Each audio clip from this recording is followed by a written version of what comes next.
Hi. Okay, so I got a little bit further than I expected in the book, so I'm going to try to go back and talk about some of the things that I might have missed. On page 62, her mother is talking about how when she visits her, it's not really Lori anymore, it's just the shell of her daughter, and I thought that was a really good way of putting it because it's still her daughter, but it's not on the inside, it's not her at all, so it basically is just this shell of her, and she's pretty much gone inside.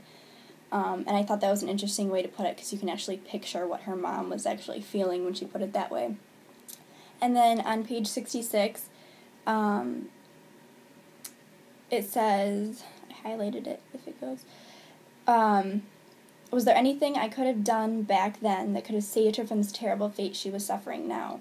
So she's pretty much blaming herself or questioning herself, like what could I have done to have helped her to save her from this terrible suffering. And I think with any illness, especially mental illnesses, a lot of the caretakers feel helpless and they start reflecting back on how they could have helped their loved ones in the process. And a lot of people fail to realize that it's not anything that they actually could have done, and even though they feel in this helpless position and that they should have done something, it's really not them. It just the way things happen, they happen, but there isn't really anything they can do. And it kind of made me sad to read that her mother was going through all this and kind of blaming herself and reflecting on herself because at the beginning of the story we talk about her perfect childhood. It was pretty much normal. She was a good student, and there wasn't really anything that went wrong. She pretty much grew up in a normal life. And I thought that was kind of sad because her mother provided everything she could for her. They were very close friends, and she still feels like she could have done something to save Lori.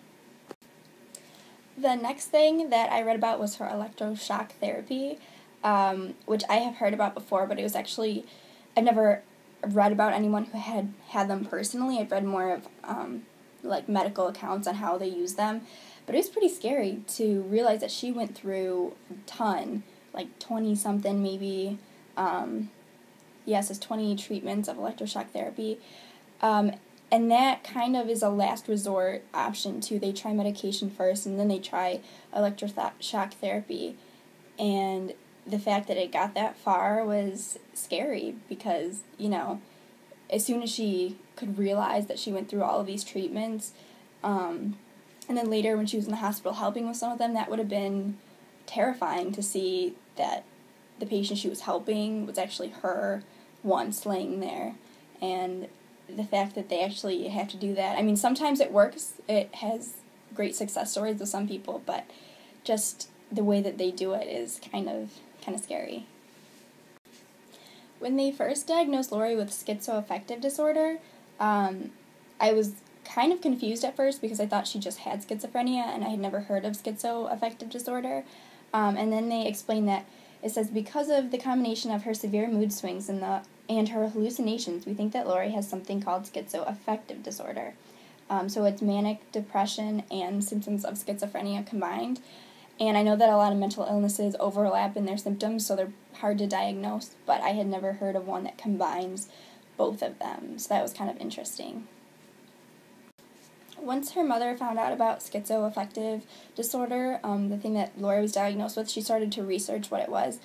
When the doctor first told her about schizophrenia, she related it to multiple personality disorder, but then it says, all my ideas had been wrong. Schizophrenia wasn't a split personality, it was a brain disease, a chemical imbalance.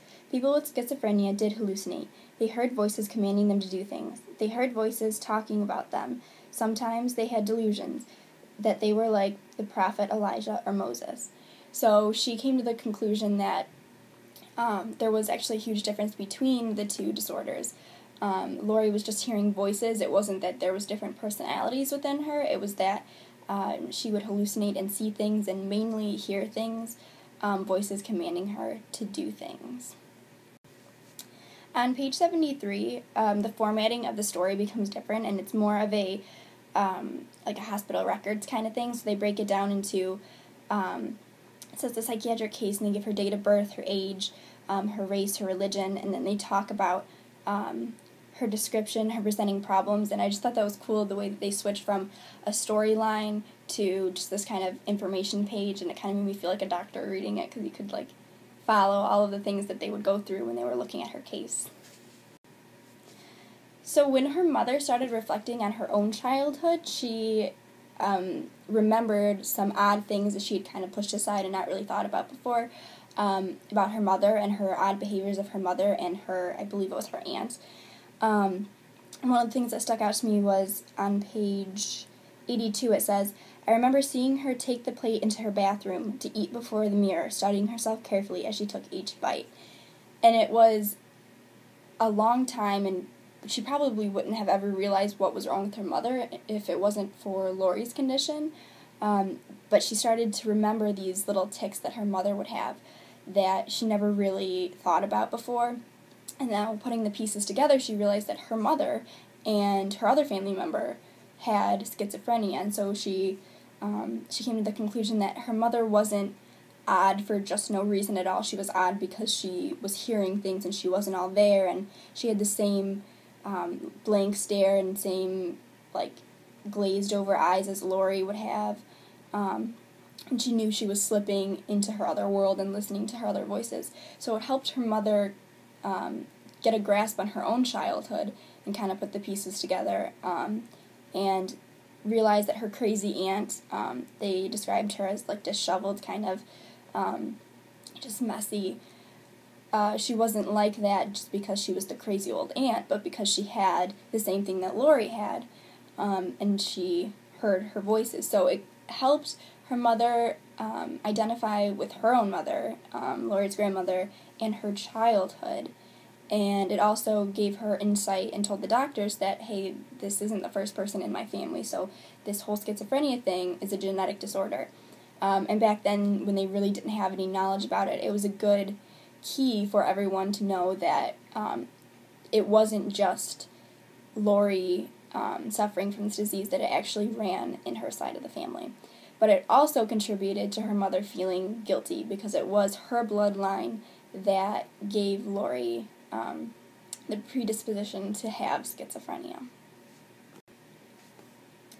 Her mother also has the same fears as Lori's brother does, in that he might also have schizophrenia since it does run in the family.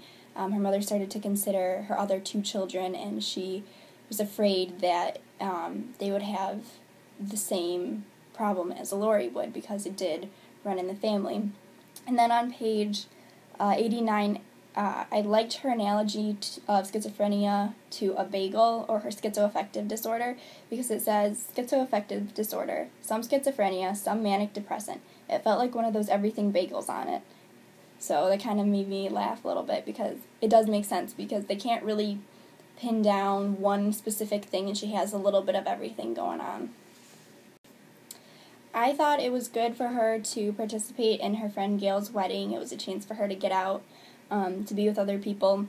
But at the same time, it was a very hard and depressing thing for her to do, because as she was in the hospital suffering, hearing these voices, everyone was moving on with their life, and it kind of solidified the fact that she was falling behind. It kind of reinforced her feelings of that. And then one of the other really clever things in that, when she was talking about the wedding, was, it says on page 92, he caught, I'm using my phone because I have this book on Kindle, so I can see all my, I don't know if you can see it, no, you're not going to see all my highlights and everything on there. It says, he caught the big smile on my face, but he didn't catch the voices that were shrieking my ear, nor the sad feelings that everyone was moving on and leaving behind. And in this, she's talking about the photographer when they go together to take a picture. And I thought that was interesting, too, because she tried to keep it together on the outside, and she did a pretty good job of not letting anyone on that she was suffering so much. But in reality, when she goes back and looks at all these memories, especially in writing this book, she can see that everything looks kind of put together, but inside everything was falling apart and everything was turmoil. On page 92 also, more towards the bottom of the page, she talks about how the voices would tell her that certain people hated her. In particular, they told her that her parents were afraid of her, that her parents hated her, that they were angry at her for putting them through all of this. And later in the story, it also talks about how she felt that way about multiple people. This comes in with her paranoid schizophrenia. She always felt that people were watching her, were judging her, were angry at her, were mad at her, and that led her to hear the voices that would also command her to do things such as hurt other people before they hurt her, or kill herself before she was hurt by other people. Well, in reality, this wasn't the truth. She was completely convinced by these voices that were so real in her own mind that no one else seemed to hear. That was also another thing that she struggled with, the fact that she could hear all of these voices, but they couldn't be heard by other people. And other people, she thought at one point, were pretending not to hear them because they were so real in her own mind that she couldn't fathom anyone else not being able to hear them and be convinced by their shrieks and their taunts. I have brought this up earlier in a post, but I found it again and I liked it. Again, the way that she wrote her memories and the way that you can kind of see her mind is turning and all of these thoughts going on at once, the way this is written. And I'll read some of it, but the fact that it's just one thing after another shows that her thought process is so scattered and just hectic. It says, all I had was a mass of fuzzy impressions that bounced around my head. Sound, absence of sound, jingling keys, the dinner bell, whispering, yells, tranquilizers, visiting, out of control, showers, walks, sunshine, reflection from outside of the freshly plowed snowbank, my mom, dad, medication, cheek those pills, tip the scale every Wednesday, lithium vampires drawing my blood, Tuesdays, faces watching from the nursing station, 2 packs a day, the final chapter, nothing to do, Carly Simmons, Barbies crying, or babies crying, me crying, tears of a clown, forever and a day, keys, escape, Alcatraz, nothing to do, about nothing, a post office mug, coffee in the morning, spelled with 2 F's, 2 E's, no thank you, and you're welcome, blaring silence, bombing planes, sky blue, I love you, shut the fuck up, smiling faces, the 60s, bouncing laughter, can't breathe, this planet, too terrified, Charles Manson, to die they say, to die, help me, please, tick, tick, tick, goodbye, smash that window, I can fly. And it kind of rhymed too, so that was kind of neat. But just to see her bounce from one thought to another, you can see the trail of them kind of matching up the way that she would think on some of the things, like she would think of a mug, and then she would think of coffee, and then she would think of how it was spelled. So you could see her thought process kind of going and things that were related, tying together, but then so quickly becoming something else. So the fact that she couldn't concentrate at one thing for very long was very nicely put in just one word after another with periods. And you could just imagine everything going on in her head. And just seems exhausting to not be able to think of one thing at a time and having all these thoughts bouncing around in your head. I could relate a lot to what she was talking about with music, how listening to certain songs can create certain moods, as well as certain moods creating the need to listen to certain songs. And I think music is the one thing that everyone likes. I have yet to meet a person who doesn't like any type of music, because there are so many genres of music. But it is very true that if you listen to a certain song and certain music, you will feel a certain way, because music has the control pretty much to make you feel things without, putting a lot of effort into it. It's just kind of a song, and then you feel all this stuff related to a song. But also, a very good point was, you feel certain ways and you listen to certain songs. So I kind of always knew that certain songs could make you feel certain ways, and they were very powerful that way. But I kind of didn't really think about the fact that you also controlled the mood in a song, so it kind of worked in a give and take kind of thing. It was both ways. And then when she was talking about that, it made me think about Taylor Swift songs and how I always want to live in a Taylor Swift song, and that was kind of, my thoughts were kind of bouncing all over like hers. But she said that she could really relate to some of these songs, and some of Taylor Swift's songs really speak to me that way.